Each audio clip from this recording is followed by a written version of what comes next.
Gym போய் போய் அதுக்கு காசை கட்டி அவன் மசிலை டோன் பண்ணி வரான். பட் அதோடைய சைடு எஃபெக்டும் என்ன அப்படின்னா, நீங்க செய்யும் போது உங்களுக்கு மசில் மாஸ் நல்லா இருக்கும், டோன் நல்லா டைட்டாவே இருக்கும். ஆமா. ஆனா ஒன்ஸ் நீங்க ஒரு வாரம் பிரேக் விட்டீங்கன்னா கூட நீங்க ஒரு மாசம் பண்ண ஒர்க் அவுட்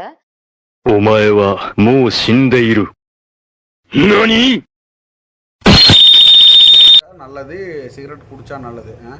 ஜிம்முக்கு போகிறது வந்து உடம்பு இறக்குறக்கோ உடம்பு ஏற்றுறக்கோ மட்டும் இல்லை. ஜிம்முங்கிறது ஒரு டிசிப்ளினான பிளேஸு, ஒரு ஹார்ட் ஒர்க் பண்ணுற பிளேஸு. ஓகேவா? நிறையா பசங்க அவங்களோட லைஃப்பில் எதையோ மிஸ் பண்ணிவிட்டு கடைசியில் வந்து நிற்கிற இடம் ஜிம்மு தான்.